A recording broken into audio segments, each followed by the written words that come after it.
Përshëndetemi sërish në fokus shikues të nderuar këtu në televizionin rajonal 6+1 Vlora. Fushata tashmë është drejt fundit dhe për pak nis edhe heshtja zgjedhore, ndërsa të dielën e 11 majit qytetarët do t'i drejtohen kutive të votimit për të zgjedhur për parlamentin e ri dhe më pas patjetër që edhe qeverinë e re të vendit. Unë kam kënaqësinë që për herë të parë të kem këtu në studion e Fokus drejtuesin politik të Partisë Demokratike dhe Aleancës për Shqipërinë Madhështore në qarkun e Vlorës, zotin Bujar Leskaj, që njëkohësisht është edhe një mik i televizionit 6+1 Vlora. Përshëndetje zoti Leskaj, mirë se erdhët në studion e Fokus. Mirë se ju gjeta, përshëndetje. Partia Demokratike dhe Aleanca për Shqipërinë Madhështore ka realizuar dhe zhvilluar një fushat mjaft intensive me takime gjatë kësaj periudhe, zoti Leskaj, takime derë me qytetarët, me bizneset, me grupet e interesit. Tashmë që shkojmë drejt fundit, si ka qenë kjo fushat edhe në këndvështrimin tuaj? Fushata jonë ka qenë tejet pozitiviste, fushat që shikon nga ardhmja, po do më lejoni i nderuar që përpara se ne të vazhdojmë intervistën, unë si deputet i Vlorës, të shpreh respektin, vlerësimin tim maksimal dhe mirënjohjen për televizionin tuaj, televizionin 6+1, një media e fjalës së lirë, e mendimit të lirë, e të gjitha forcave politike në qytet pa përjashtim, një media ku ne gjejmë veten, qofshim demokrat, socialist, përfaqësues dhe drejtues të forcave të ndryshme dhe të kundërta politike, qytetarët e Vlorës për problemet që kanë dhe tjera dhe profesionalizmi juaj, paanshmëria juaj, vërtet ju kanë shndruar në një televizion model. Mua më vinë pak që t'ju quaj rajonal në mendimin tim dhe ju uroj suksese drejt një televizioni kombëtar në gjitha problematikat që ju trajtoni. Përfshidhe këtë emision për të cilin e kam ndjekur, kuptohet, ju falenderoj për faktin që në këtë emision ju keni intervistuar, po thuaj se të gjithë kandidatët që garojnë në qarkun e Vlorës dhe është shumë e dobishme, është shumë i dobishëm emisioni juaj, puna juaj, përpjekjet tuaj, për faktin se për fat të keq, për një vendim arbitrar të kryetarit të sektit Rama, debatet ju mohuan qytetarëve në këtë fushat elektorale. Dhe është fushata e 2, e 3 apo e 4 që Rama i mohon, i pengon kandidatët e vetë, kandidatët e Partisë Socialiste të zhvillojnë debatet. Nuk përgjigjet vetë për debat me kryetarin e Partisë Demokratike, profesor Dr. Sali Berisha, nuk lejon drejtuesit politik të qarqeve dhe nga ana tjetër edhe kandidatët. Kjo e ka zbeur disi fushatën, nuk ka fushata pa debat. Keni qenë të gatshëm ju zoti Leskaj për debat? Pa dyshim dhe ne kemi shprehur dhe publikisht edhe në fillim të fushatës, shprehur edhe nga kryetari i PD-s, nga unë personalisht, madje unë në fillim të fushatës, ju e keni të regjistruar, kur ne prezantuam kandidatët e Partisë Demokratike në Pallatin e Kulturës, i përcolla dhe një sfidë publike drejtuesit të PS-s dhe gjithë ekipit të tyre, që le të ballafaqoheshim me idet, me programet edhe me CV-t tona. Keni një shprehje shumë të veçantë që e përdorni vetëm ju, por ju e sollët në politikë dhe më pas edhe Partia Demokratike këtu në Vlorë, sekti Rama. Shiko, unë mendoj që kjo është një përcaktim i koncentruar i asaj çka ka sjellë në politikë Edi Rama. Si kryetari i Bashkisë së Tiranës dhe më tej kur uzurpoi postin e kryetarit të Partisë Socialiste. Sekti Rama konsiston në atë që Rama qeveris me një grup të vogël njerëzish. Nuk është Partia Socialiste në pushtet, në gjithë edhe në këto 12 vite. Nuk janë socialistët e ndershëm, nuk janë intelektualët pa parti, nuk janë ata kontributor për të cilët ka nevojë qytetet, rajonet tona që ka dhe Shqipëria. Po janë njerëz që ai qëmton dhe i zgjedh sipas preferencave të tij dhe i zgjedh vetëm që t'i ketë shërbëtor të tij. Janë mohuar për zgjedhje, diskutime, debatet në forume, por nuk në këto minuta nuk kemi pse të përqendrohemi aty, po mbi të gjitha në qeverisjen e Ramës, të sektit Rama, është zeruar llogaridhënia dhe transparenca. Pse? Se këto veprime i shërben këtij sekti. Dhe ky sekt, përmes Ramës, përmes oligarkëve të tij, me veprime që kanë me veprime, me vendime ligjore, me projekt ligje që janë shndruar në ligje për fat të keq nga parlamenti, janë vënë në shërbim pasurit publike, toksore dhe nën-toksore, janë vënë në shërbim pronat në Bregdet, janë vënë në shërbim financat publike, përdoren ligjet sipas interesave klienteliste. Ky është ai përcaktimi që unë e kam përdor dhe jam i bindur që i qëndron realitetit të Shqipërisë në këto 12 vite në veçanti. Do ta zhbëj këtë politikë klienteliste Partia Demokratike dhe Aleanca për Shqipërinë madhështore, pasi mbajmë mend që në 2005 keni ardhur me duart pastra. Kjo është detyra jonë e parë, në rast se ne nuk zhbëjmë këtë sekt, në rast se ne nuk zhbëjmë këtë keq qeverisje, në rast se ne nuk luftojmë korrupsionin, nuk realizojmë llogaridhënien dhe transparencën e duhur, atëherë ne kemi minuar, kemi shumëzuar me zero besimin që do na japin shqiptarët. Është detyrim që ne kemi ndaj qytetarëve shqiptarë, në veçanti ndaj qytetarëve vlonjat. Dhe kjo fillon në radhë të parë nga zhbërja e të gjitha atyre vendimeve që janë haptazi në favor të oligarkëve. Fillon nga zhbërja, nga goditja e atyre vendimeve që janë marrë hapur për t'i shërbyer X-it apo Y-it në dëm të komuniteteve të caktuar, të zonave të caktuara në Labëri, në qytetin e Vlorës, në Imar, në Sarandë dhe kudo në Shqipëri. Zoti Leska, ju keni zhvilluar, siç e thash, dhe në hyrje një fushat shumë intensive, një fushat der më der, ku keni shoqëruar edhe vetë personalisht të gjithë kandidatët për deputet, qoftë në Vlorë, por edhe në bashkitë e tjera të qarkut dhe në zonat rurale. Në këndvështrimin tuaj, kjo fushat që po mbyllej, si ishte? Fushata në pamjet parë dhe ato përplasjet ndërmjet forcave politike duket si fushat korekte. Por në fakt Rama dhe shërbëtorët e tij e prishën fushatën, e prishën e para duke mos organizuar debatet politike dhe e dyta duke shfrytëzuar resurset qeveritare, qendrore dhe vendore në këtë fushat, në shkelje të hapur të kodit zgjedhor. Megjithatë, ne si Parti Demokratike vazhduam fushatën tonë pozitiviste, fushatën qytetare, atë fushat të përcjell të mesazhit të Partisë Demokratike der më der dhe në çdo takim. Në një fushat është shumë e rëndësishme koalicioni që ti ndërton, programi politik dhe ekipi i kandidatëve. Ne ndërtuam një koalicion shumë të gjerë.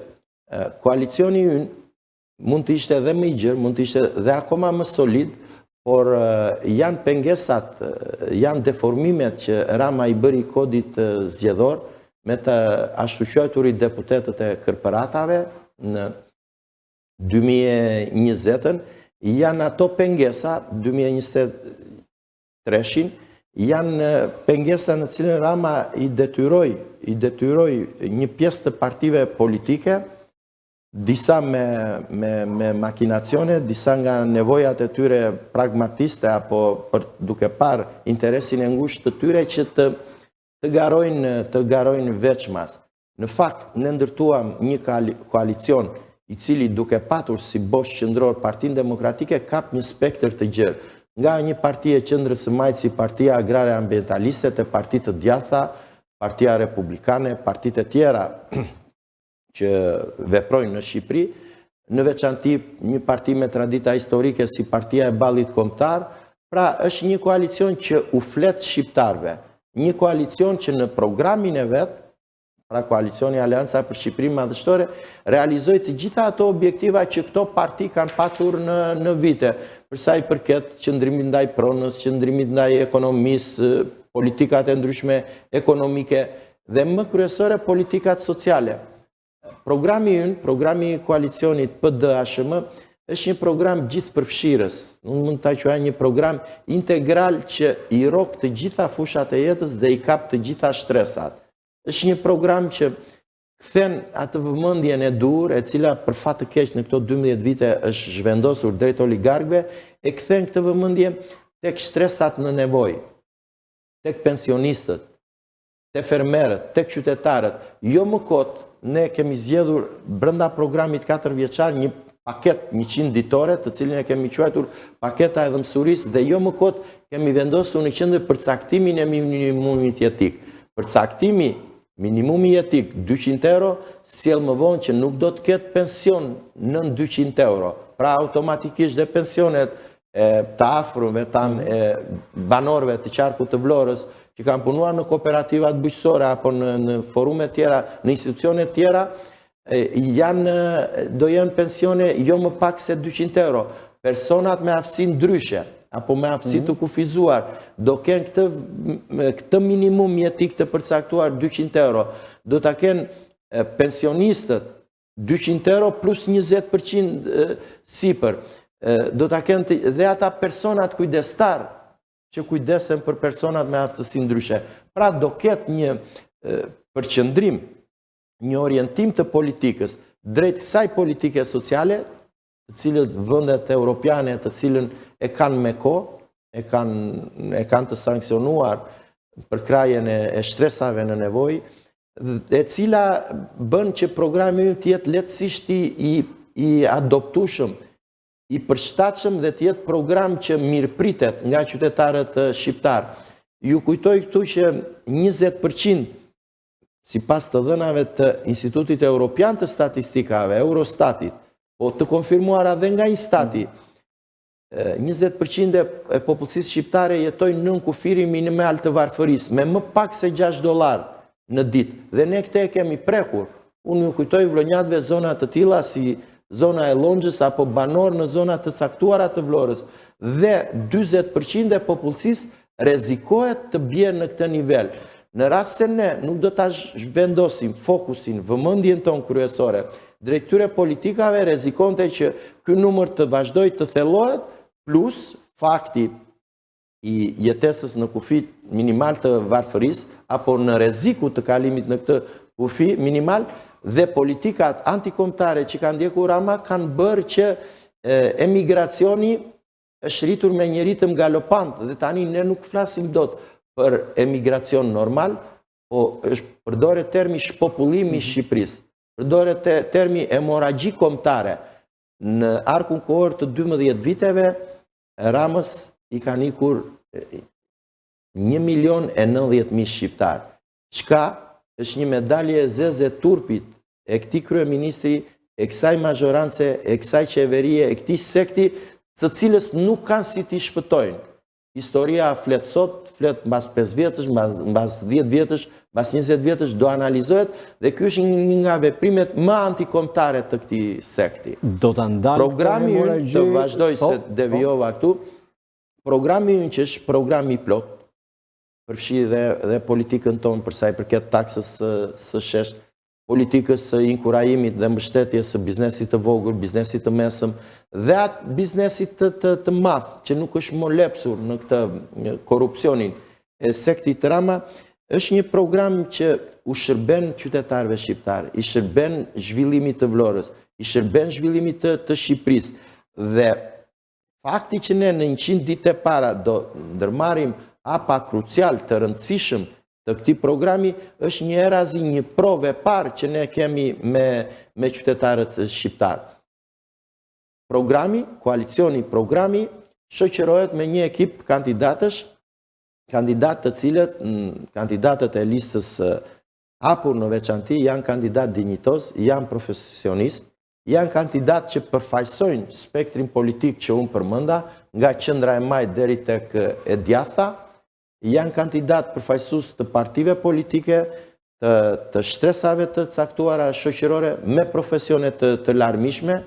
Kemi doktor shkencash, 2 pedagogë e universiteti, kemi kandidatë të rinj në moshë, janë 4 kandidatë që janë kandidatë të rinj në moshë, kemi kandidatë të spikatur në biznesin e tyre, kemi kandidatë politikan me 30 vjetë karrierë politike në drejtimin e partive të vogla apo partive të rëndësishme, siç është Partia e Ballit Kombëtar.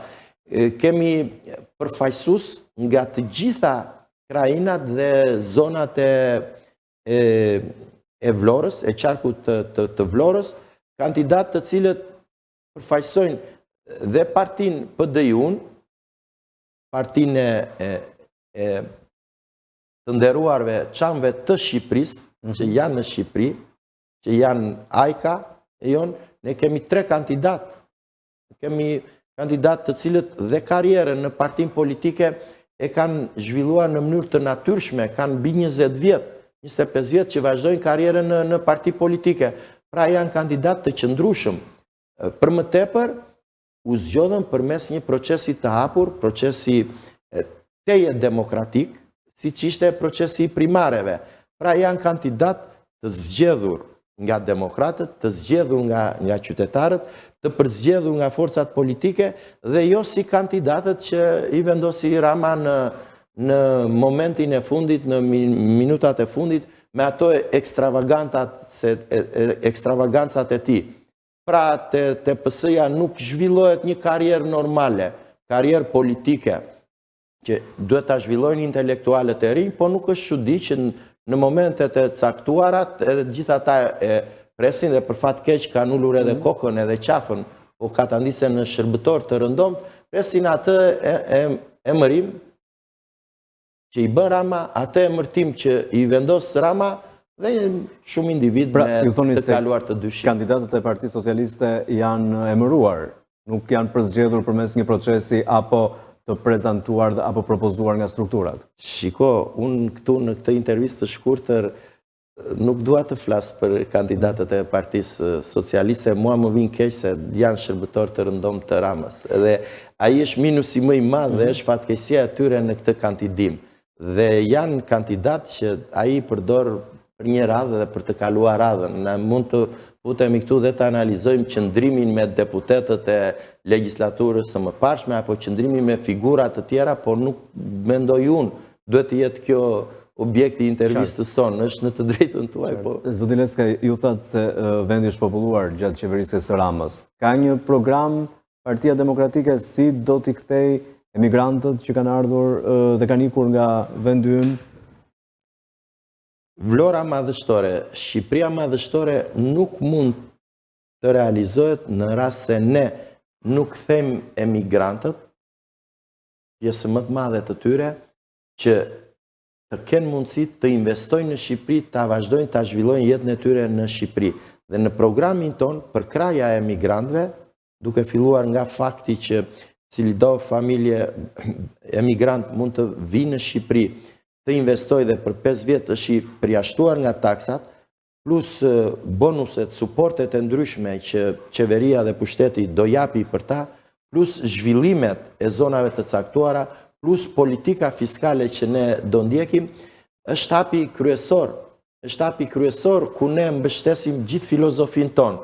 Pra, mbas politikave sociale që ne kthejmë vëmendje tek minimumi jetik, tek pensioni, tek paga minimale 500 euro, paga mesatare 1200 euro, ne do t'i inkurajojmë dhe emigrantët tanë janë të suksesshëm, janë punëtor, kërkojnë mundësi të vinë të investojnë në Shqipëri, kërkojnë mundësi të vinë të investojnë në vendlindje dhe duke inkurajuar zonat të caktuara, ky do jetë hapi ynë konkret i ndalimit të shpopullimit. Plus, duke me investimet, po them, në veçanti në bujqësi, në arsim dhe në shëndetësi. Nga 2.5% e PBB-s, produktit të brendshëm bruto, që përdoren fondet për arsimin dhe për shëndetësi, për të dy këto sektor jetik, ne do t'i kalojmë në 5% të produktit të brendshëm bruto. Politika tona për fermerët, janë politika të cilat shkojnë në drejtim të emigrantëve. Politikat e subvencionimit, nga 30 milion euro, Partia Demokratike këto politika do t'i kaloj në shumën 210 milion euro dhe çka është më kryesorja, këto përcillen tek çdo fermer, tek çdo pemë frutore e mbjell, tek çdo bagti e imët apo bagti të trasha, gjedhët që fermerët do kërkojnë dhe shmangen burokracit pa kaluar të deputeti i radhës. Nipti i fermeri do jetë idea e ti, do jenë aplikime direkte, do jenë aplikime për gjithë, dhe ne për këtë kemi dhe përvojën e mirë të viteve 2005-2009 dhe 2009-2013 në këtë sektor.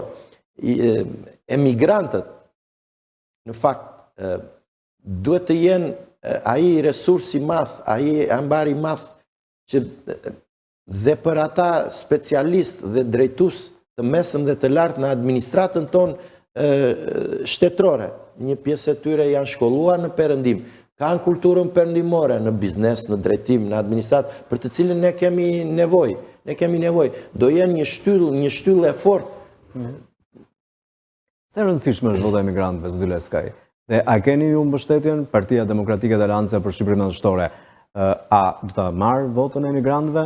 Ka nisur në fakt votimi atje? Votimi ka nisur dhe unë i përcjell një urim të gjithë atyre emigrantëve që zgjodhen në radhë parë të drejtën për të votuar. Është një përgjegjësi, është një detyrë, është një detyrim kushtetues historik. Ne si Parti Demokratike në këto 4 vjet që kaluan, legjislatura punuan fort derisa arritëm që e vendosëm në kodin zgjedhor votimin e emigrantëve, pasi Rama i ruaj dhe i druaj shumë, nuk e donte votimin e emigrantëve. Është një proces që në cilin emigrantët, simpatizantët tanë u përfshin gjerësisht në gjitha format, në rrjetet sociale apo dhe në ato takimet që ne zhvilluam, dhe unë jam i bindur që emigrantët do votojnë të lirë, pjesa më e madhe e tyre. Pa përjashtuar dhe duhet me qenë realist, ato probleme që janë evidentuar në media, në cilën ne kemi demaskuar shkelje në zonat të saktuara, për cilat unë mendoj që personat përgjegjës do të përgjigjen. Ajo do analizohet, do kontrollohet, do auditohet gjithë ky proces si u zhvillua dhe kush i mohon votën emigrantit që ka aplikuar, që është regjistruar në KQZ, do mbaj përgjegjësi.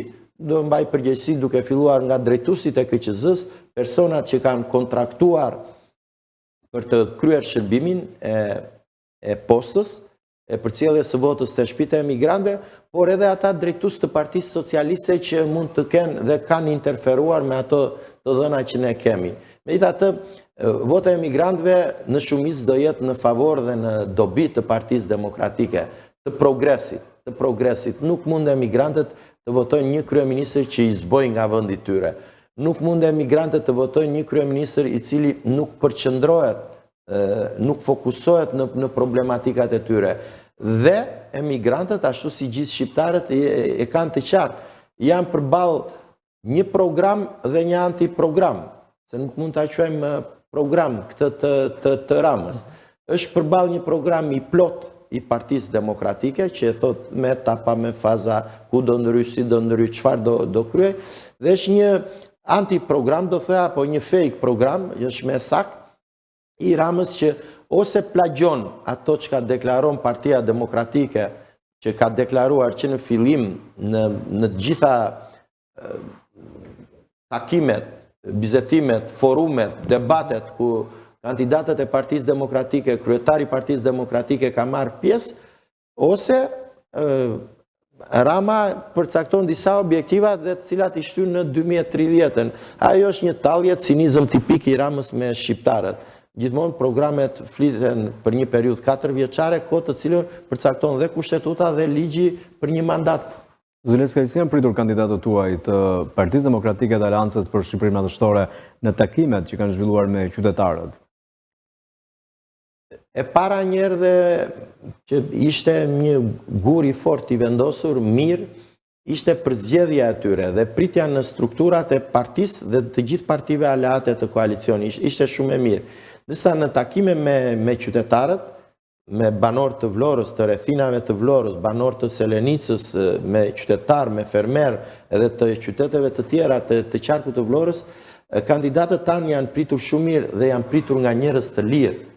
Takimet tona, i dashur Ermal, duke filluar nga takimi më modest që ka zhvilluar kandidatët, deri tek 2 mitingjet madhështore që ne zhvilluam në Vlorë, në Pallatin e Sportit, në hapjet të fushatës, në sheshin e Tre Racave, në mbylljet të fushatës, takimet që zhvilluam në Pallatin e Kulturës, prezantimi i programit, prezantimi i kandidatëve, tregojnë janë dëshmi e fort, e qartë, e faktit që vinë njerëz që dashurojnë lirin, demokracin, që duan të dëgjojnë për programin.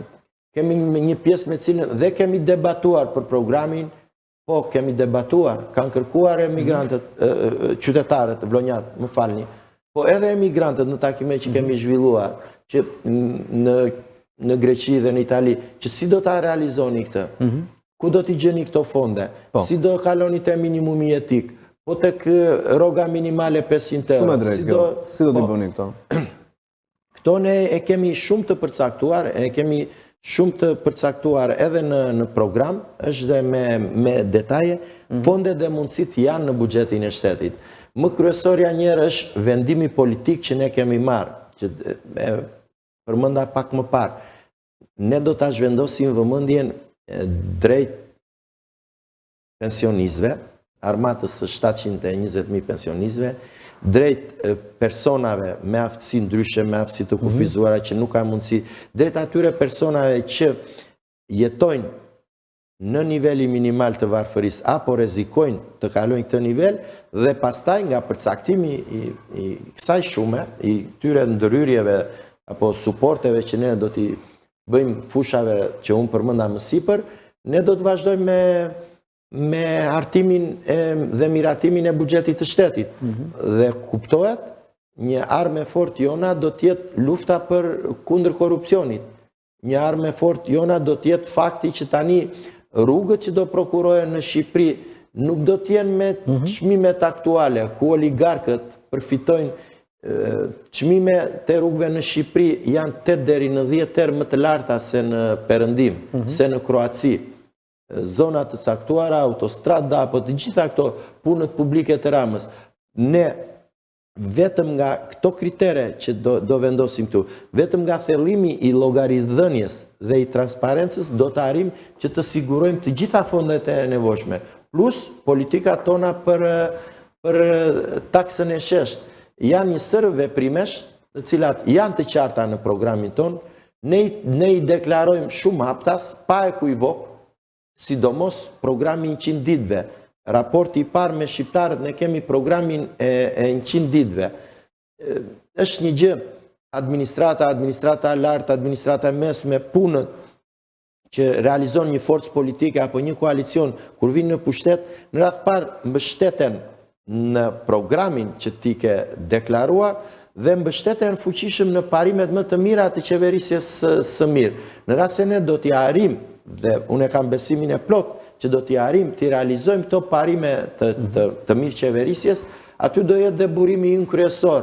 Do jetë burimi ynë kryesor për realizimin e buxhetit, për realizimin e premtimeve që ne marrim përsipër në fushat dhe do t'i dokumentojmë kur të jemi në pushtet, por edhe qëndrimi ynë ndaj pronës, ndaj pasurisë publike, ndaj të mirave që kanë prodhuar gjithë shqiptarët.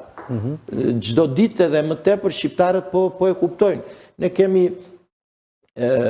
investime, fjala vjen tuneli Llogoras është qartas, unë e kam evidentuar 3 vite përpara në Kuvendin e Shqipërisë, madje jo një herë, po 2-3 herë, e kam deklaruar që fatura e abuzimit është 50 milion euro të ashtuquajturit të tetëset lundruese, që përveç dëmeve në mjedise këto, po nuk janë vënë asnjë ditë në punë dhe kanë një faturë mbi 100 milion euro, të cilin e pagojnë shqiptarët, e pagojnë taksapaguesit shqiptar. Problemi tjetër i rrugëve, i bypassit që është përfunduar, po akoma vazhdojnë punimet, shtohen faturat. Janë një sër veprimesh, të cilat duke shëndoshur financat publike, të çojnë detyrimisht në rritje të ardhurave dhe përdorimin e atyre të ardhurave në fushat të cilat i ke më prioritare. Shqipëria jonë, Shqipëria madhështore nuk është Shqipëria fasadave. Vlora madhështore nuk është vetëm Vlora e Lungomares, po është gjithë Vlora me rrethinat e vet. Është Selenica me fshatrat e saj, është Saranda, është Konispoli i haruar në jug të Shqipërisë, është Delvina, Imara, janë gjitha këto që ne kemi besim, kemi shumë besim në implementimin e plot rigoros të ndershëm që ne do t'i bëjmë atyre çka kemi deklaruar në programin tonë në këtë fushat. Zoti Leskaj, vetëm pak ditë më parë u mbyll fushata zyrtarisht mitingu përmbyllësi fushatës, pasi tashmë fushata vazhdoi edhe pas atij mitingu ku ishte i pranishëm edhe zoti Berisha, lideri demokrat i Partisë Demokratike Shqiptare. Me çfarë emocionesh u largua Berisha nga Vlora? Ne atë ditë zhvilluam mitingun përmbyllës të fushatës nga ana formale, po kuptohet mbas asaj vazhduam dhe 8 ditë punë. Dhe puna për ne, demokratët, për simpatizantët tanë, për qytetarët, janë shumë qytetarë pa parti që na kanë mbështesur dhe na mbështesin, vazhdon deri sot në orën 24:00. Dhe ai miting tregoi edhe një herë atë forcën e qytetarëve të lirë, siç e theksova më parë, të atyre qytetarëve të lirë nga Vlora dhe nga Selenica, nga fshatrat e Vlorës, nga qyteti që erdhën në atë miting dhe pjesa më e madhe e të cilëve unë jam mahnitur, po them në një mënyrë të zjarrt shprehen atë dashurinë dhe respektin e tyre për kryetarin e koalicionit, kryetarin e Partisë Demokratike, liderin historik, profesor doktor Sali Berisha, i cili padyshim do jetë kryeministri i ardhshëm. Do implementoj, ka detyrimin, ka detyrën të përfundojmë, ta implementojmë deri në fund të program, të kthejmë rrotën e Shqipërisë. Shqipëria ndodhet në udhkryq, është një moment i vështirë, është si në 22 mars të 1992-shit, kur populli dha besimin Partisë Demokratike, Sali Berishës, kryeministrit Meksi dhe shumë politikanëve të kohës. Si në 3 korrik 2005, kur populli i Vlorës votoi 2 deputet të Partisë Demokratike dhe rezultati në Vlorë i dha fitoren Partisë Demokratike në gjithë Shqipërinë. Ne kemi takimet tona, mitingjet tona që zhvillojmë ne, dhe kur kemi zhvilluar prezantimin e kandidatëve, prezantimin e programit, janë takime, janë mitingje, janë aktivitete në të cilën ne përcjellim programin tonë, ne përcjellim opinionin tonë për zhvillimet politike të djeshme, të sotme dhe të ardhme të Shqipërisë, po janë takime të hapura me qytetarët. Ne kemi parimin që një qytetar i informuar sa më mirë është qytetar i përgjegjshëm. Nuk janë takime thjesht elektorale për të marrë votën. Ne kërkojmë besimin e shqiptarëve për të zhdukur të gjitha problemet e këqija që solli kjo qeverisje. Ne kërkojmë besimin e shqiptarëve të vlonjatëve për të ndërtuar një Vlorë më të mirë, një Vlorë për të gjithë. Ne kërkojmë besimin e vlonjatëve të bindur se do të arrim të realizojmë programin tonë, program i cili është shumë progresist, shumë emancipus, program i cili flet me shifra, në kontrast të thellë me takimet e Ramës, edhe dje kemi dokumentuar ne si Parti Demokratike, normal kanë sjell autobusa dhe nga Levani, nga Fieri, nga zona, edhe njerëz nga zona rurale, që janë dhe jashtë qarkut të Vlorës, dhe takim që mua më vjen keq për ata socialistë të ndershëm, po ne vlonjatët kemi një shprehje në jargon, kur nisesh për miting, edhe takimi është si vaki. Rama prandaj rezatonte atë errësirë në vetë atë pamjen e tij, portretin e tij dhe ato mesazhe dha, se Rama është politikan që thot mos votoni, është politikan që e përjashton gjysmën e popullsisë, me ofendime, me përcaktime, me provokime të ndryshme, të cilat unë e theksoj këtu, ne demokratët nuk duhet i përgjigjemi, nuk duhet të bjem në grackën e tij. Por ama dje kujtohet të votojnë vlonjatët. Po pse do të votojnë vlonjatët ty? Për vjedhjet që ke bërë te tuneli Llogoras, pse do të votojnë vlonjatët? Pse do grabisësh ujin e Tragjasit? Pse do të votojnë vlonjatët? Pse do grabisësh ujin e buronjave të Kuqit? Pse do të votojnë vlonjatët? Se të gjitha investimet e mëdha në Vlorë në këto vite nuk ka përfituar asnjë kompani, nuk ka qenë fituese drejt për drejt, asnjë kompani vlonjate. Pse do të fitojnë, do të besojnë vlonjatët? Pse ti i ke denigruar dhe në ata përfaqësues që ke zgjedhur vetë, apo këta përfaqësuesit e radhës? Zoti Rama tha që vlonjatët më votojnë dhe duhet më votojnë për pasaportën europiane. Pra ky është mesazhi i Zotit Rama në atë miting. Pasaporta europiane është mashtrimi më i madh i Ramës, se pasaporta europiane nuk përcaktohet nga qeveria shqiptare. Pasaporta europiane përcaktohet nga Bashkimi Evropian.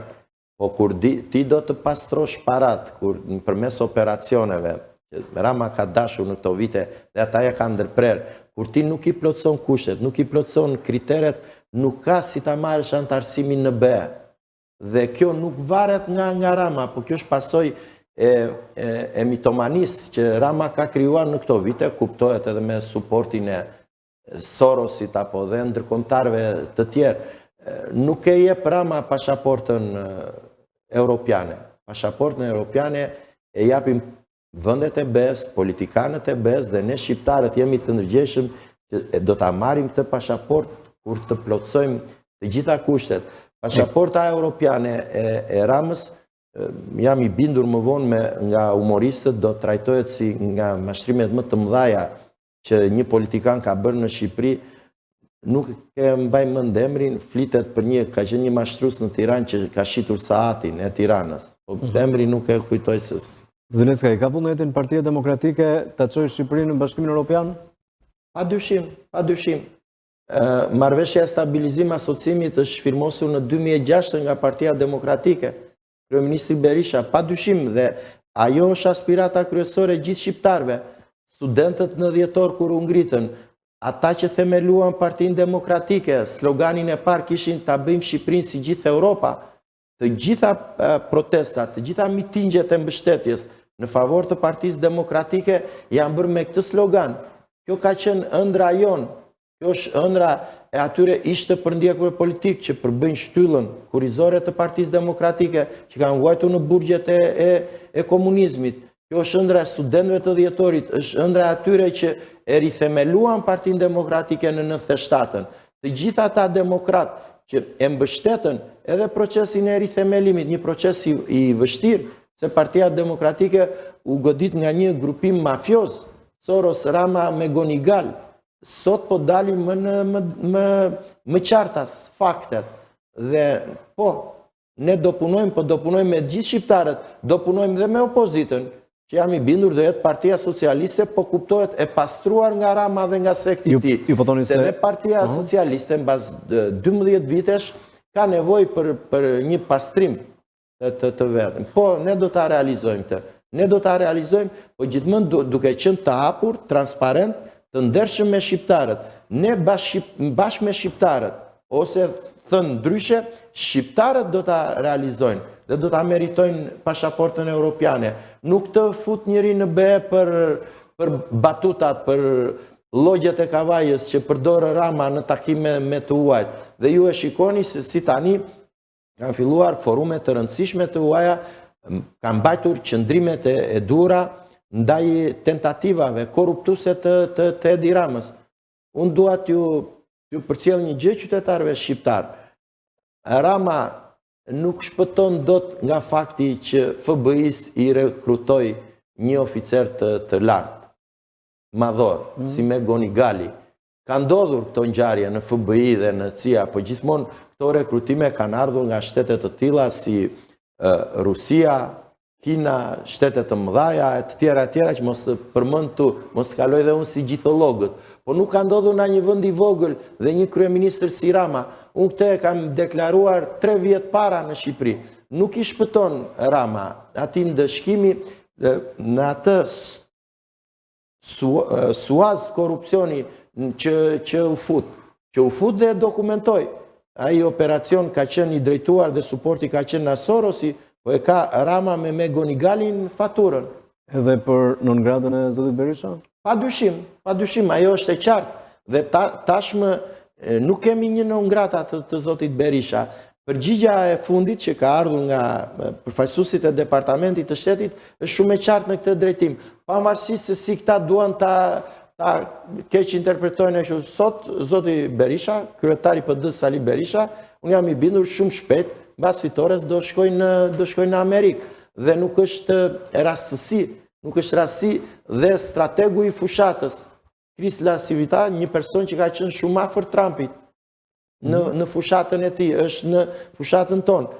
Persona tjerë që mbështesin Partitë Popullore Europiane e kanë realizuar 3 rezoluta kundra Ramës në mbështetje të Partisë Demokratike. Berisha dhe demokratët u ngritën si Feniksi nga hiri. U ngritën si Feniksi nga hiri për të kaluar në zenit jo për veten e tyre, por për të realizuar ato detyrime që çdo politikan, çdo forcë politike ka ndaj Shqipërisë. Është detyrë kombëtare, të dashur vëllezër vllonjat, të votosh kundër Edi Ramës sot dhe sektit të tij. Të jeni me parti, të jeni pa parti, të jeni socialist, të jeni të interesuar për politikën ose mos të jeni të interesuar për të. Është detyrë politike, është detyrë kombëtare, është detyrë patriotike që në datën 11 maj të votoni për Partinë Demokratike, për ASHM-n, të votoni që të largohet ky sek nga pushteti dhe të afusim zhvillimet, të afusim Vlorën, të gjitha proceset politike në Shqipëri në zhvillime normale të vendeve europiane, ku të kemi vërtet shtetës së drejtës, të kemi institucione të pavarura, të kemi pushtet vendor të cilit pushteti qendror i respekton kartën e autonomisë lokale.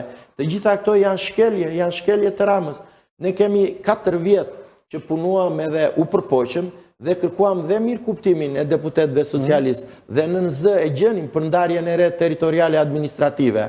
Por në fund ky si Zeusi nuk pranoi asnjë. Nuk mund që ne vllonjatët të pranojnë dhe të votojnë banorët e Orikumit, që të cilin ky nga qytet me perspektivë, qyteti i së ardhmes, e shndrojnë në një shtojës të Vlorës.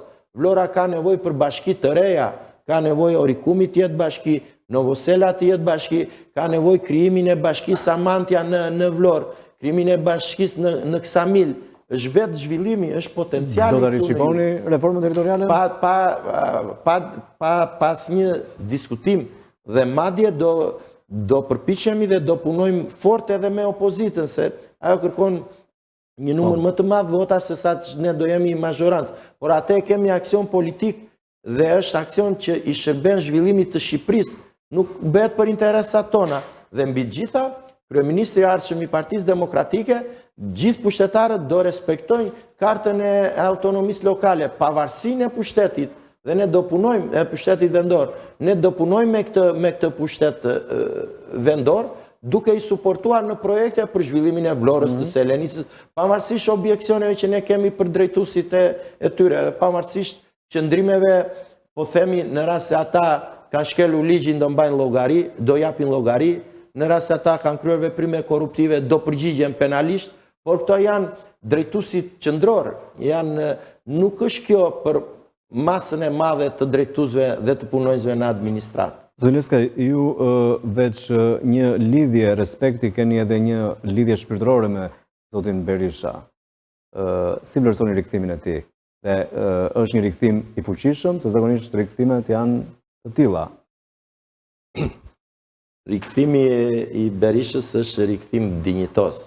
Do të është rikthim dinjitos i një politikani me staturën e plot të shtetarit, ish president, ish kryeministër, kryetarit të parës forcë opozitare në Shqipëri, që e ka patur në qendër të vëmendjes investimin për politikat europiane në Shqipëri, dhe mbi të gjitha për atë, si po të shpresha me formulën e Rugovës, misi permanente të përhershme me Shtetet e Bashkuara të Amerikës.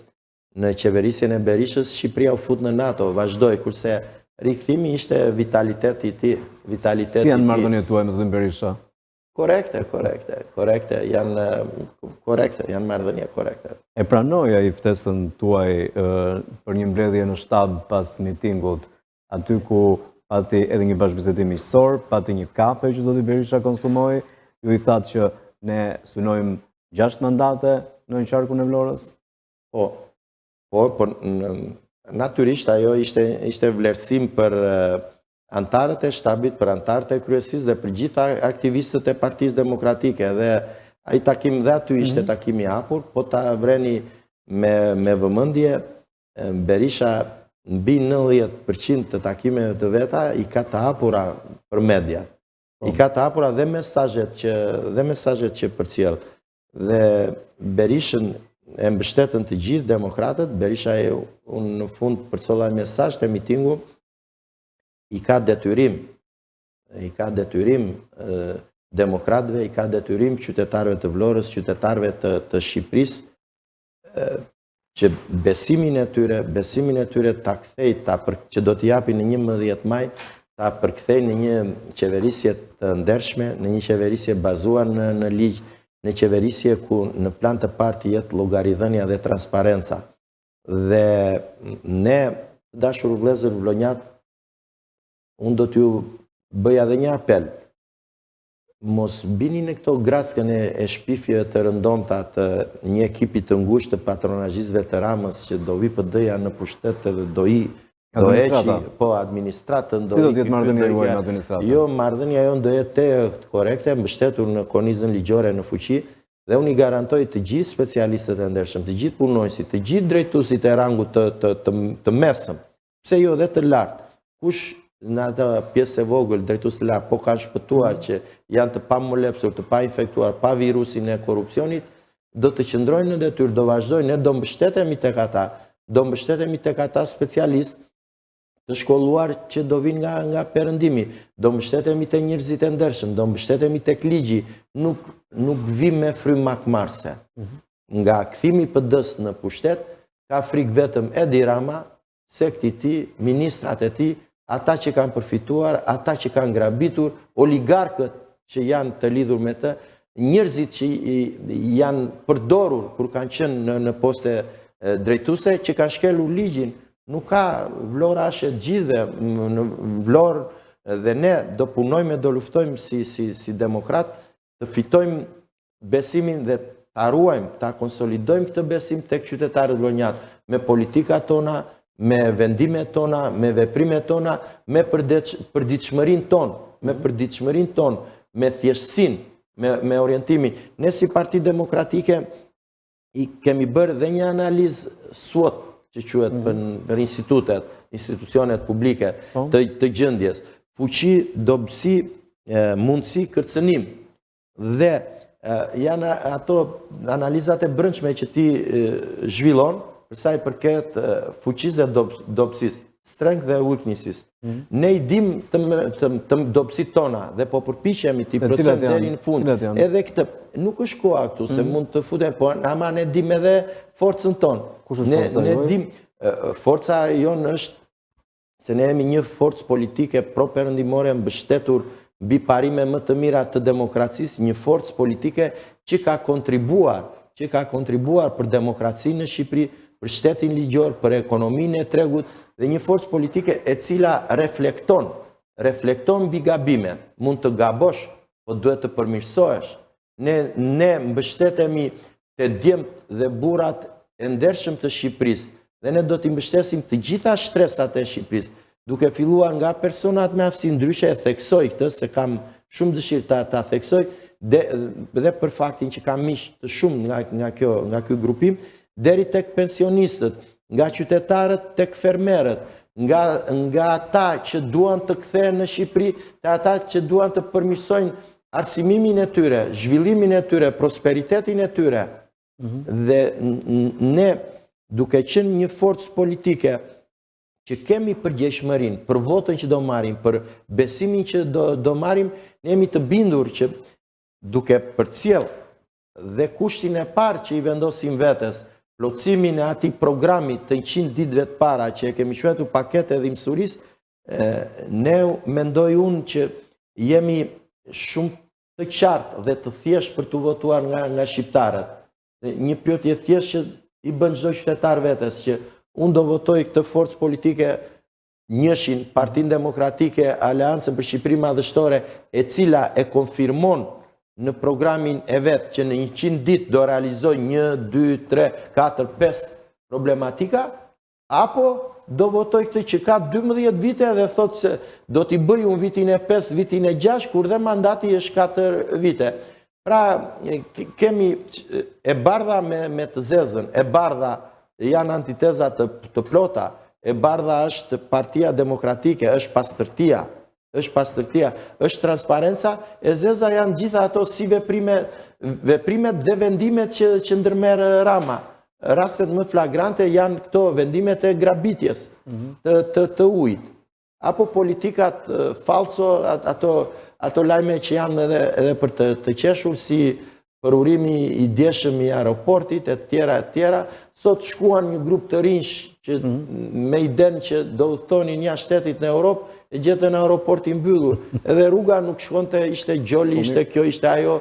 Test ishte ide, test ishte. Jo, po s'ketë drejt, nuk bëhet test i tillë, jashtë kondicioneve teknike. Nuk zhvillohet test i tillë. Ajo ishte për të hedhur i syve, megjithatë ne do merremi edhe me këtë kontratë, aeroporti i Duhej Vlorës, po mbi të gjitha duhet një aeroport në zonë të sigurt, një aeroport që t'i shërbej zhvillimit, dhe ai të paktën me kushtet që kanë këta me koncesionarin, e rëndon buxhetin e çdo qytetari vlonjat. Në rast se nuk arrihet numri i caktuar i fluturimeve, pagesa për koncesionarin do kryhet nga taksat tona.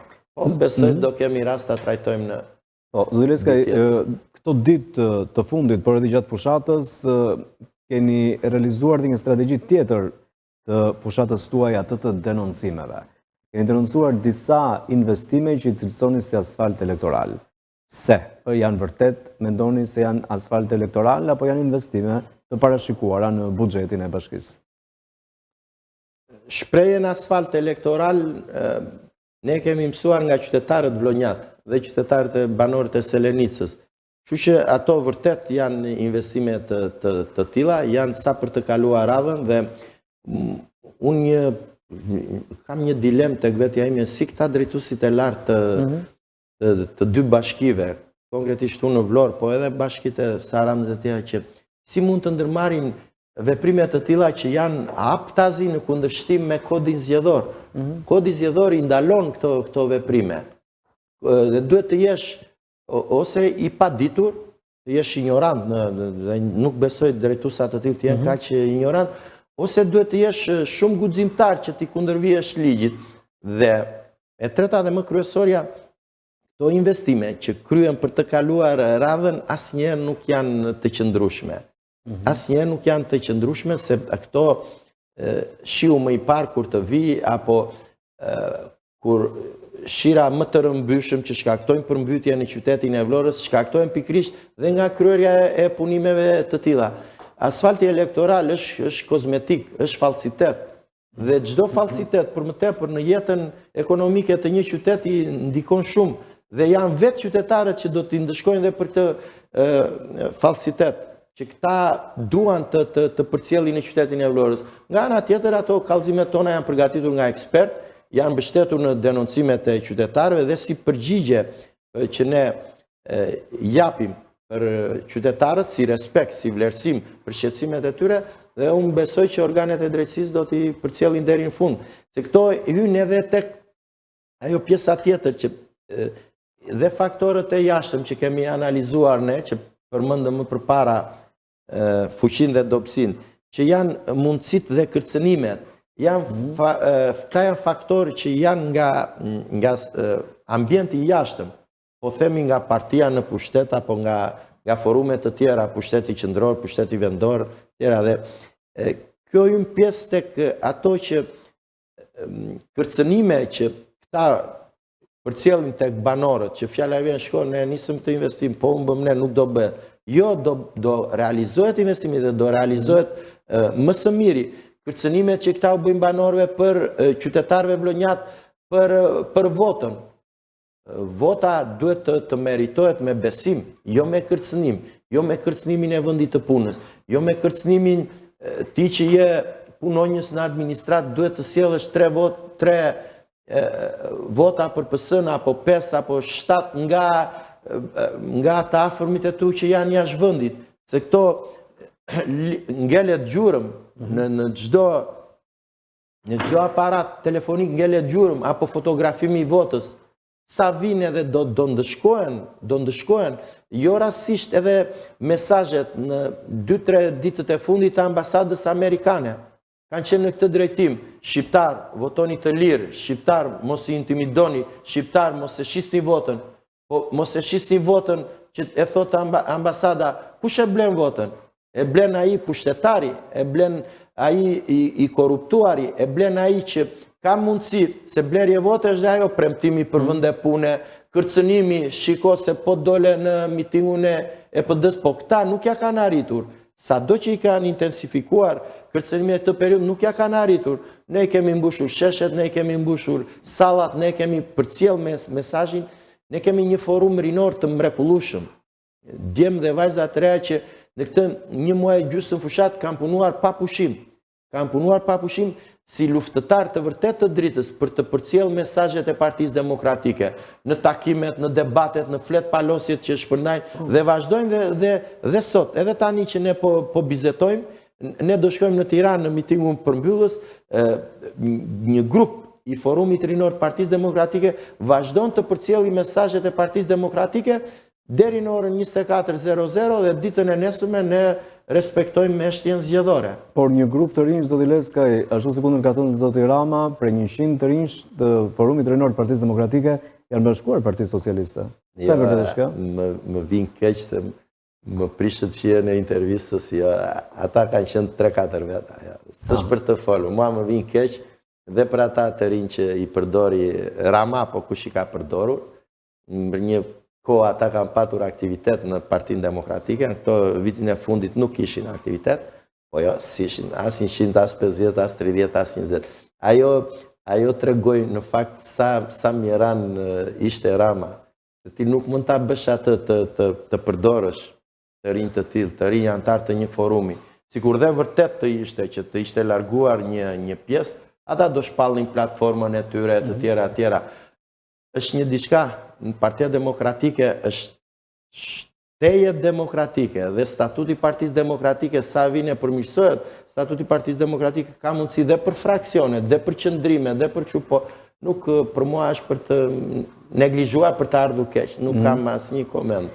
Sqarim e bëra për të thënë që kanë qenë 5-6 veta.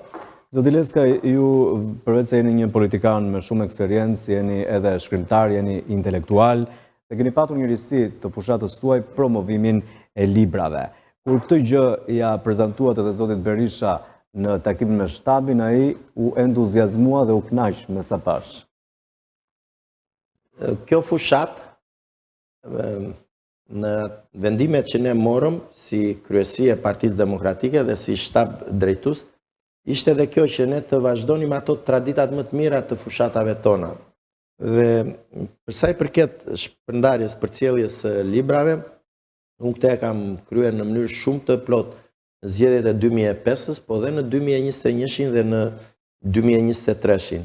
Dhe mendoj që edhe në këtë fushat ne shfaqem një profil të veçantë, shfaqem një profil të veçantë si koalicion, si ekipi kandidatëve, dhe janë rreth mbi 10 veprimtari në cilën ne kemi promovuar libra apo kemi organizuar aktivitete të tilla që përcjellin mesazh, dhe librat tanë kanë qenë me shumë përmbajtje të thellë.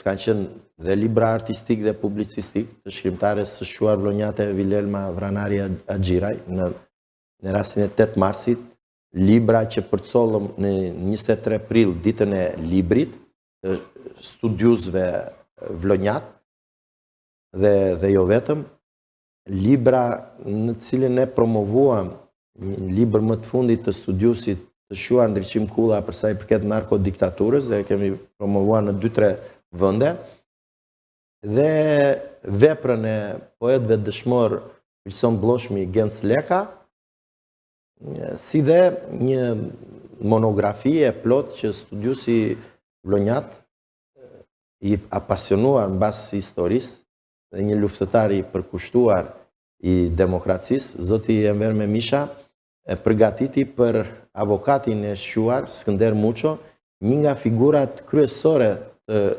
viteve 20-30 në Shqipëri dhe të luftës së dytë botërore.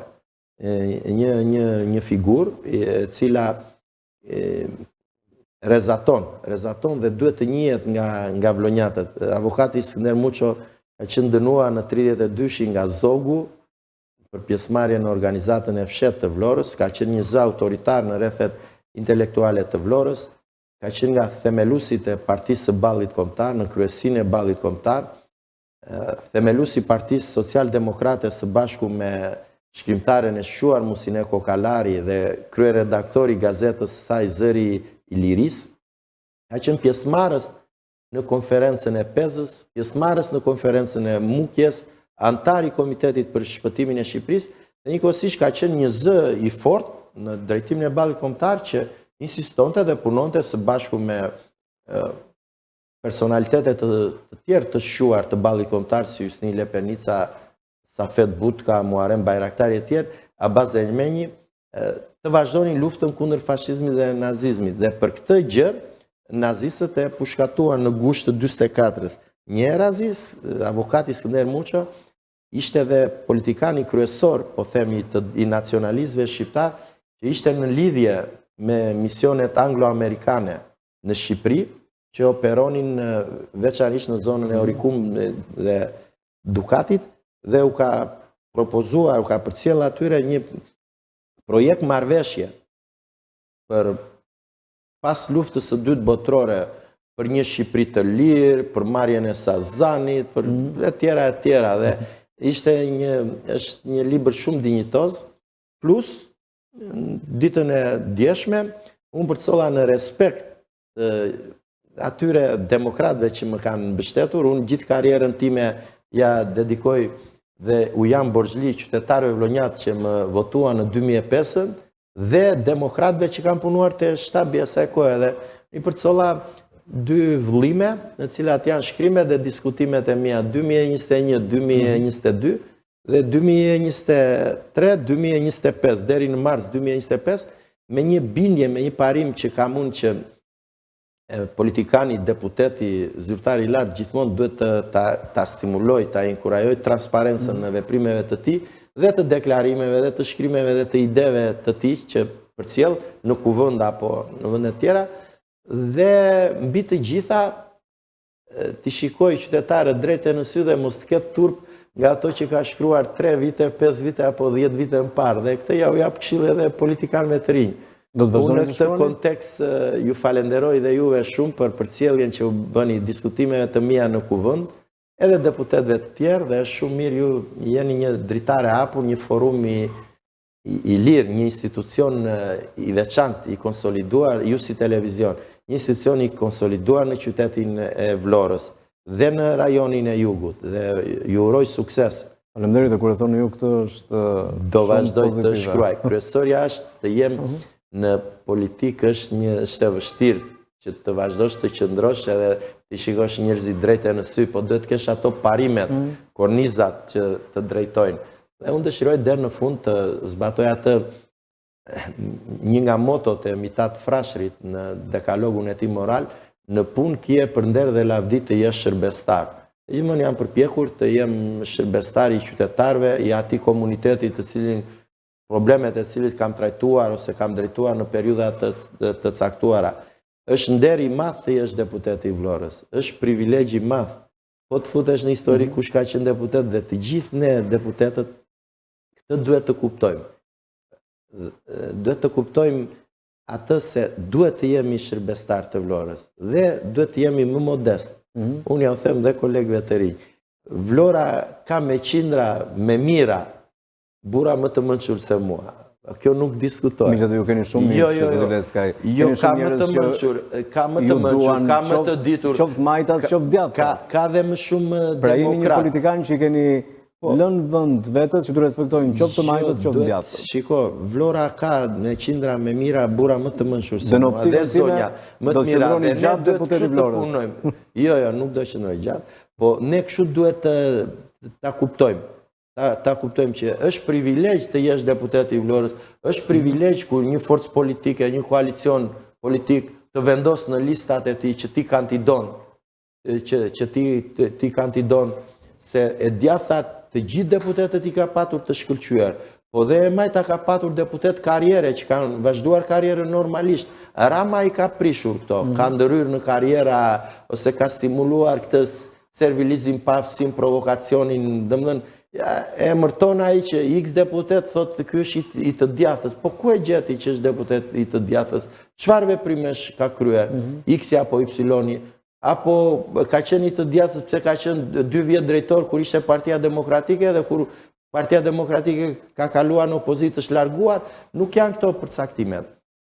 Megjithatë, përcaktimi kryesor është që atë që unë e përdor shpesh, ne vlonjatët jemi krenar, nuk distohet fare se ne jemi vendi i lirisë, i pavarësisë, jemi stërniprit e Ismail Qemal Vlorës dhe shumë patriotëve të tjerë, atyre që bën luftën e 20-s dhe që vazhduan dhe në luftën e 2 botërore.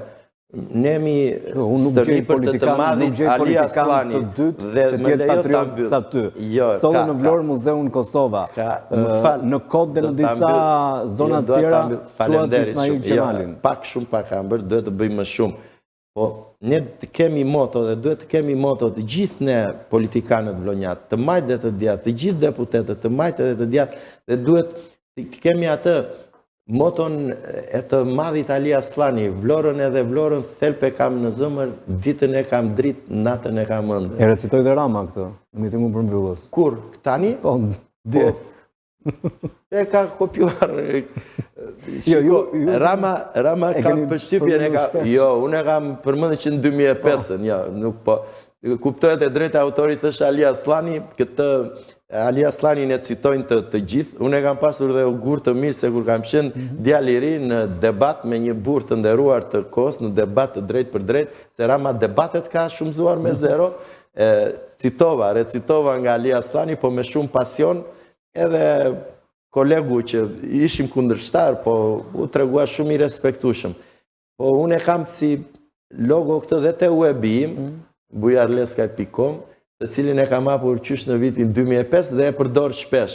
Edhe Rama shumë mirë që e ka përdorur. Po Rama i përdor për hipokrizi dhe nuk i shkojnë ato fjalë Ramës. Nuk i shkojnë Ramës, se Rama duket kur nxjerr urrejtjen për lebrit, për kështu, edhe kur të shtrembëron biemrin ose edhe kur të drejtohet, nuk i ka Rama, po nuk shqetësohem. Shumë mirë që e ka cituar të gjithë.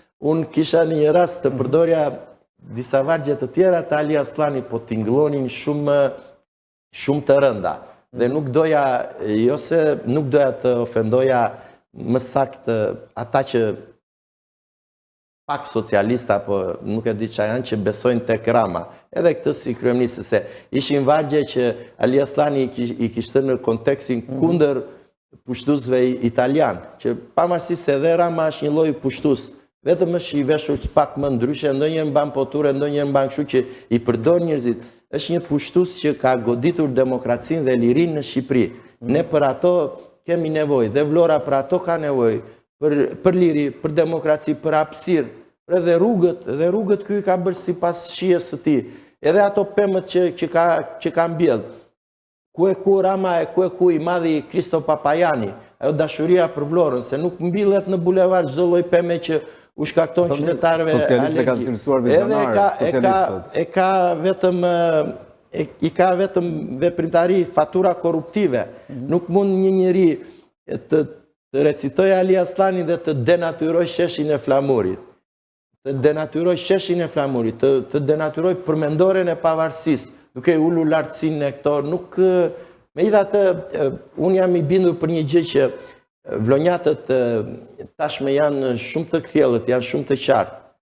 Dhe e njohin edhe këtë individ i cili për fat të keq 12 vite drejton vendin, ka uzurpuar Partinë Socialiste, e ka çuar Shqipërinë në zgrip, e ka çuar në rrez të umnerës dhe dua ta përsëris atë që thash në një moment ndoshta nga fillimi, është plagë e madhe 1.100.000 shqiptar të larguar, plagë e cila turpëron çdo kryeministër në Europë, po besoj dhe në Afrikë. Dhe vetëm kjo do mjaftonte që Rama mos kishte më të drejtë morale të drejtojë qytetarëve, e të vazhdonte me ato mashtrimet e veta. Do të vazhdoni të shkruani, do të rrezke? Po kur të ke mundësi, po unë jam modest, janë shkrimet të nivelit mesatar, janë për problematika, janë ndonjëherë për libra që unë i pëlqej, që më lëmë për shtypje, po kur ka mundësi, se jo. Ju jeni deputeti që keni folur më shumë në Kuvendin e Shqipërisë, edhe nga raportet, nga sondazhet që janë realizuar. Si ndjeni për këtë vlerësim? Unë kam natyrisht nuk e kam patur qëllim në vetë, nuk e kam patur dhe nuk e kam qëllim në vetë. Unë vazhdoj me punën time, por gjykoj që deputeti duhet jetë aktiv, dhe rreth parë do flasësh për problemet e qeverisjes, nuk diskutohet, kur vinë projekt ligje, do japësh mendimin tënd, do ta përcjellësh mendimin në komisione në kuvend, do flasësh kuptohet për buxhetin që është dokumenti themeltar, dhe unë edhe nga vetë formimi që kam më zhdën mundësia ta përcjell, po unë kam kënaqësi kur kujtoj edhe data të veçanta të shënuara të zhvillimit në qytetin e Vlorës dhe normalisht si deputet do ngërësh dhe problemet që shqetësojnë qytetin, problemet e përditshme të qytetit. Po kuptohet pa kaluara të kufirin a njerë që të bësh si ta gjithologët, apo të bësh dhe deputet të kërkosh të përvetësosh pozicionet që kanë institucionet të tjera. Kjo është, deputeti duhet jetë aktiv dhe duhet jetë aktiv deri në fund. Me gjithë shkëputjen që ju keni bërë për shkak të detyrës kontrol në lartë të shtetit, ky është mandati i tretë personal, apo i katërt? Tani, jo. Ky që fillojmë. Që fillojmë. Mirë, i treti. I treti. Jo, 2 mandate. 2 mandate i treti. 2005-2009. Ky është mandati i tretë i juaj. Po, dhe jam shumë bërzi qytetarëve vlonjane. Dhe çfarë do të bëni më shumë ju për Vlorën, më shumë për qytetarët e Vlorës në këtë mandat të tretë personal? Për kushtim, thjeshtësi, punë, dashuri për njerëzit, punë, luftë demokratike dhe përpjekje maksimale për të inkurajuar thellimin e llogaridhënies dhe transparencës. I përmend shpesh këto dhe i theksoj. Dhe në botën perëndimore, qeveritë e përgjithshme këtu dallohen. Që mos të përmendë një formulën Klitgard të korrupsionit. Domethënë, kur në moment që ti humbet llogaridhënien, humbet transparencën indirekt dhe ne duhet jemi deputet që në radh parë të mendojmë për interesat e Shqipërisë, interesat e Vlorës, të qytetarëve vlonjat, pastaj të mendojmë për interesat partijake. Dhe jo më kot është në kushtetut neni, mos gaboj neni 71, që mandati deputetit nuk është mandat detyrues. Pra, nuk është mandat detyrues ndaj partisë, po është mandat detyrues ndaj vendit, ndaj Shqipërisë, ndaj Vlorës. Punë duhet edhe. Ku ndjeni më mirë, si ministër, si deputet, apo si kryetari i kontrollit të lartë të shtetit? Pra ku jeni ndjer më mirë? Si deputet, kjo është një nga ato, si me thënë, vlerësimet më të mëdhaja që mua më janë bërë në jetë, deputeti i Vlorës, i Partisë Demokratike në Kuvendin e Shqipërisë. Në radh parë i Vlorës dhe i Partisë Demokratike. Po deputet është kënaqësi e theksova, është kënaqësi, është dhe një detyrim, është dhe një përgjegjësi e madhe, është dhe një përgjegjshmëri për veprimet e tua. Nuk ka, ne vlonjatët, qytetarët vlonjat, lebrit janë të zgjuar, janë shpotitës, janë të involvuar, të përfshirë në jetën politike, nuk është kollaj. Duhet të jesh shumë i përgjegjshëm, shumë i drejt për drejt, dhe është shumë e vështirë sot të arish, të punosh në mënyrë të tillë që t'i shikosh drejt e në sy qytetarët. Nuk kanë shembull frymëzues, janë ata persona që rezistuan në diktaturë. Janë ata qindra mira që rezistuan në burgjet komuniste, familjarët e tyre, janë ata qindra mira që ne i kemi dhe në Vlorë. Në Vlorë kemi dhe heronj të gjallë, kemi dhe figura që i qëndruan. Në promovimin e fundit që bëm ne, Vilson Bloshmi, unë e përmenda dhe e përmend gjithmonë, kishte të shkruar një postulat: më mirë një jetë e zezë me faqe të bardhë, sesa një jetë e bardhë me faqe të zezë. Dhe pikërisht për këto bindjet demokratike, për këto parime, për këto, ai dha dhe jetën për Shqipërinë. Dhe qëndruar me forcë, me guxim, me integritet të lartë. Po si Vilson Bloshmi ne kemi, dhe Bedri Bloshmi dhe Genc Leka, ne kemi dhe këtu në Vlorë personalitetet që kanë qenë në burgjet shqiptare të diktaturës me integritet shumë të lartë, që i kanë rezistuar asaj kohë. Sot detyra për ne politikanët, të rinj që merren me politikë dhe për qytetarët është më e thjeshtë, pasi se kushtet e formulat ndryshojnë. Sot Rama tenton të vendosi një neodiktaturë të re me këtë klimën mbytëse e gjitha, po në fund fundit jetën nuk ta merr dot njeri. Në fund fundit ka një ambient qytetar, ka institucione, ka forume që ti mund t'i zhvillosh, t'i forcosh, t'i përcjellësh pikpamjet e tua dhe të mbështetesh. Si jemi mbështetur ne në këtë fushat nga qytetarët vlonjat, të cilët unë përfitoj nga ky rast në këtë ditë të fundit të fushatës, ti falenderoj dhe ti përule me mirënjohje më të madhe për të gjithë mbështetjen që u kanë dhënë kandidatëve të Partisë Demokratike dhe Aleancës për Shqipëri Madhështore, për gjithë atë kontributin qoftë edhe modest që kanë dhënë për mbarvajtjen e kësaj fushate. Veç njerëzve, kush ju frymëzon politik apo në të përditshme? Po nuk besoj se janë pjesë e kjo. Figura më e dashur për mua dhe për çdo vlonjat kuptohet është Ismail Qemal Vlora. Zoti Leskaj, duke qenë se po shkojmë drejt fundit të emisionit, cili është mesazhi që u drejtoni qytetarëve të Vlorës pse duhet votojnë ata Partinë Demokratike dhe kandidatët e saj në listën e hapur të dielën? Mesazhi im i parë është të dashur bashkëqytetar vlonjat të votoni. Të votosh është një detyrim kushtetues. Të votosh është përgjegjësi qytetare, është përgjegjësi patriotike, është përgjegjësi politike.